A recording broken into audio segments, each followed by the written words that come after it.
From here, we're going to take the inside leg forward, and the outside leg back. The legs are straight this time.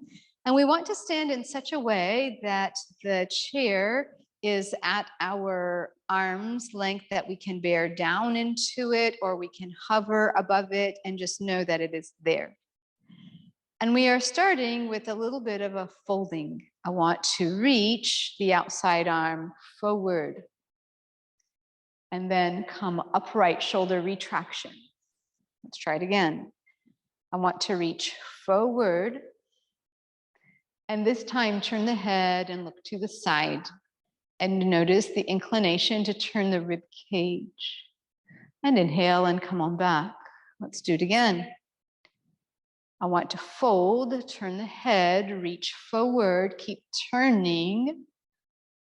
And this time, find that perhaps I can bring my arm across and then back, just to load the leg. Yeah? I want to bring my arm across. And so it's adding load to the muscles that hold you with rotation. Let's do that one more time without having to have a specific endpoint. And it challenges the hip of the front leg. Come unwinding, come upright. Step your feet together, give your body a break from that place, and step back. Now, we're repeating, and we're adding a bend of the knee. So instead of being more forward of the chair, I am slightly back. The inside leg still forward. The outside leg goes back. Make sure you have enough room behind you there. And we're going to bend in the front knee. And my hand at the chair is bearing down. It keeps me long through the side body. As you exhale, reach the arm forward. And continue the exhale, turn your head. Notice how your torso is more inclined to rotation. And decide if that front hand is going to catch the side and you're going to use that for more rotation, or if that front arm is going to the block or to the seat and you have a deeper twist as you come into this greater rotation. Yeah? So your proximity to the chair makes a difference in the outcome of keeping this unique to you. Take the time, come upright. Very nice. One or both arms up. Turn the palms back, open the chest. And as you navigate with or without the chair, step the feet together. That was a lot. That was great work. So we did revolved triangle and revolved side angle pose. We're going to do the same thing on the other side. I'm going to step forward with my inside leg. Both legs are straight, feet hip width apart. And I'm coming into this little bit of a fold. Unfolding with shoulder retraction. I want to start out in such a way that the chair is comfortable under my hand to push. And then we're going to do it again. Exhale and fold. Inhale and unfold. And as you get there this time, the repetitions give us a chance to make any micro adjustment. If you need to change the placement of your feet, adjust anything. Turn your head and look toward the seat of the chair, and then notice how your torso is inclined to rotation, and swing the arm across and then back. Let's do that 2 more times. Swing the arm across and then back. And with this last repetition, slow and controlled, just feel how we're loading the front leg a little differently, and especially that front hip. And inhale and come on back. And come unfolding. Step the feet together and step back. So it's really nice to come from a very asymmetrical place to a place of symmetry, just to feel the feet underneath you, the grounding aspect. It revives you. It's part of recovery, and it gives us that energy to go again. The inside leg is the front leg. The outside leg well back. This is our warrior one setup. The front knee is bent, the back leg is straight. We have feet hip width apart, and we're coming in to this fold. Exhale and fold. And turning your head in the direction of the seat of the chair, and then placing the hand at the seat of the chair, at the block, or at the back of the chair, depending on how far you are folding and turning any amount. So just notice how your arm work is not just about the twist, but about what's happening in the back leg, especially. Each side is a little bit different. This doesn't have to be any more than you wish it to be. Give yourself a comfortable challenge so that you are able to stay for a few breaths. For beginners, we say, let's begin with 20 seconds, 20 to 30 seconds, 20 to 40 seconds, and then let's build up towards a minute over time with practice. Inhale, come upright, take the outside arm up. Notice how we're really opening up that side of the body. One or both arms up. Turn the palms back, invite the chest opening, and then navigate with or without the chair, stepping the feet together. Now, we're going to stand behind the chair, and you're welcome to keep it simple, to turn the chair to the side or to just put it in the center of your mat. But I always like to have at least two legs of the chair on the mat to prevent slipping. And while the hands bear slightly down in this mountain pose, we are coming to this plumb line. I want to stand, so I want to navigate ear over my shoulder, align with the hip, align with the ankle, best case possible. And when my hands bear down ever so lightly, then I can ask for this lift of the rib cage, right? We get to act a little opposite what gravity imposes on us. We get to work to a strengthening extension. Root the inner heels and the big toe mounds, lift the arches of the feet and the little 8 toes, and feel what lengthens and opens up when the legs are on. Notice how the core engagement is present to your awareness. Notice how the front of the body is lifting. Ask for a little bit more of that sense of lift. Lift the kneecaps. Lift the lower belly. Drop the shoulder blades.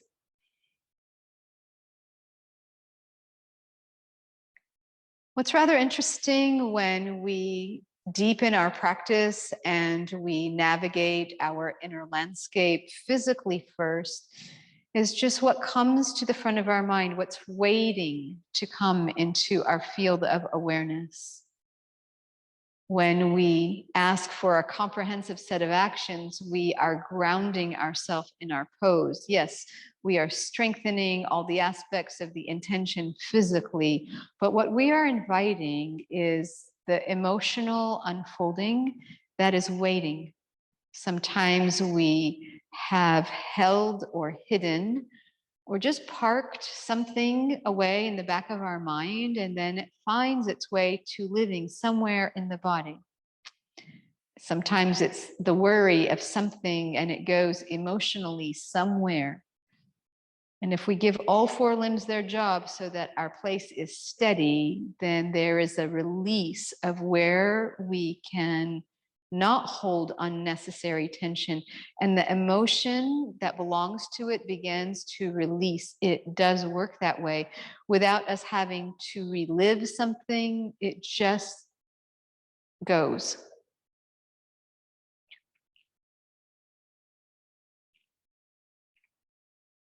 So sometimes you might feel a little emotional after your practice, or within your practice, and that is just your body giving something away, and consider it a gift.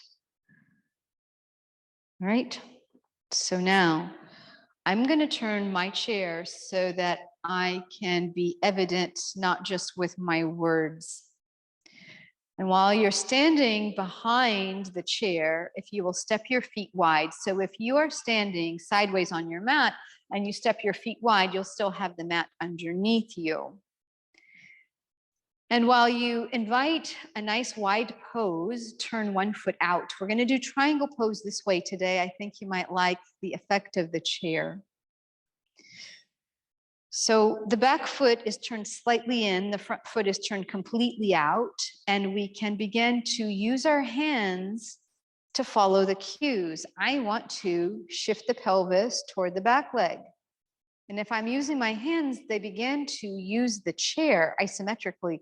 But then I want to take on this lateral fold, in which case I might be able to walk the back foot a little further. This is triangle pose. Instead of taking the top arm up or anywhere else, can we leave our hands at the chair and can we push pull? Notice which hand is inclined to pull. It's the bottom hand. Which hand is inclined to push? It's the top hand. Hey, how about that? And before you give it away, bend in your front knee so this becomes side angle pose. Nice. And then turn your gaze up, turn your rib cage more toward the ceiling, coil the hip under. And as you build understanding of your place here, how far to bend your knee, how much to fold, how wide your feet can be, how much to use your hands, light action is the recommendation so that you can stay a little longer.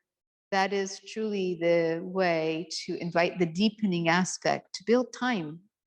Inhale, come upright, straighten the front leg, begin to revolve the feet. Nice to have the chair. It really gives us a chance to use our arms well. I'm starting with my legs straight. That front foot is turned out, the back foot is turned in. And I want to shift the pelvis, and right away, my arms start to navigate with the chair. They react. And I want to hinge this lateral fold. And I'm not leaning in. The chair gives me that chance to come and stay in the back body. And then to turn any amount. Wow. Bending in the front knee.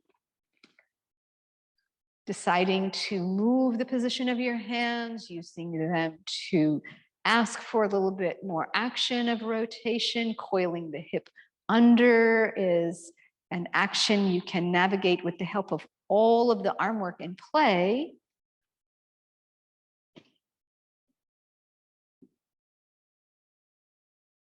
The arms are on.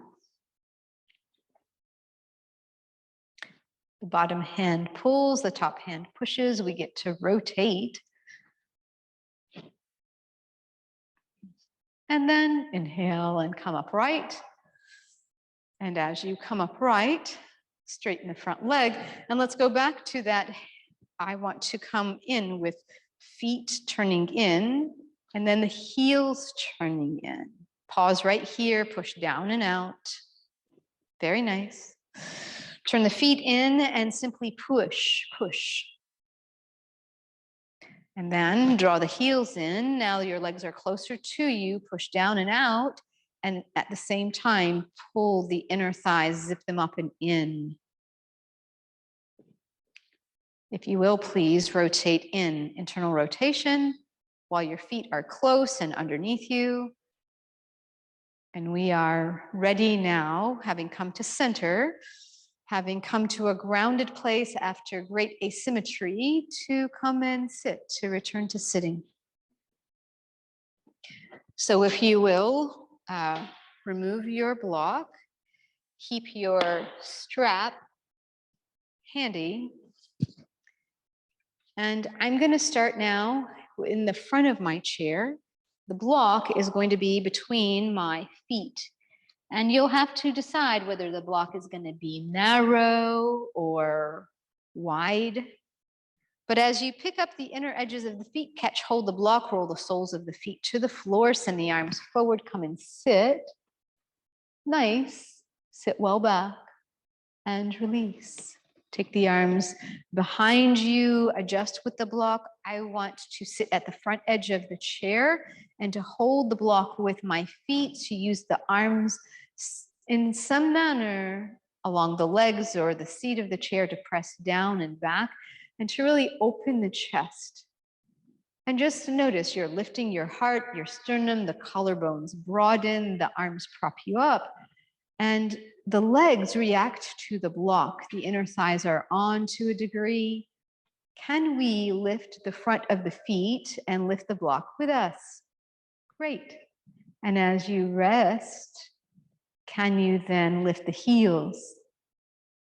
Very nice. And as you continue, lifting the front of the feet, lifting the block, lifting the heels with the block. How high you want to come. Are you coming really to the toes? This adds a little bit of a load. If you need to do without the block, please do, but be kind to yourself. So going through this movement in a slow fashion then begins to incorporate where we are not on autopilot and what we understand more. Here, I'm using my calves. I could add using my glutes. I could engage the back leg muscles a little bit more. And it takes building up some initial strength so that your body is not reacting with some cramping. So if you're cramping, then lift the front of the feet, stretch those back muscles, straighten one leg and stretch it out so to alleviate that. And that's where we're going next.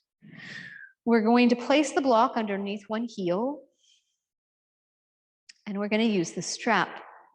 So all of a sudden, the block underneath us just stretches the back leg muscles a little bit more. I have the strap. You are welcome to open up and use a loop so your fingers have less of a gripping action. But as you hold the strap, stay upright, broaden, and then come into a fold. We're going to do this 3 times with the breath, exhaling to fold, drawing the kneecap up, inhaling to come upright. Nice. Exhaling to fold, leading with the heart, staying broad across the chest. And inhaling to come upright. One last time, and as you do, I'm going to invite that we use the strap a little differently. Can we take the arms wide, any amount, so that they're also drawing us into this fold from this position, and then inhaling to come back upright. How about that? Same idea. Other side, please. I have the block in front and the loop to that foot. And if we were to just simply stay here and draw the strap, hold the reins, then we would strengthen the back, especially the middle of the back of the shoulders, the back line beautifully. But if you're ready to do similarly, then with the breath, as you exhale, fold. And as you inhale, unfold. It is nice to start with something simple and to recognize that as we understand more of what we're asking for, as we build time and resilience as well, that we can add more engagement. We can add variety of actions that we put into play and explore an element of play. Take the arms wide. And notice how we are back to this strengthening the top of the shoulder, but how this also pulls us into the fold. Very good. And inhale and come on up.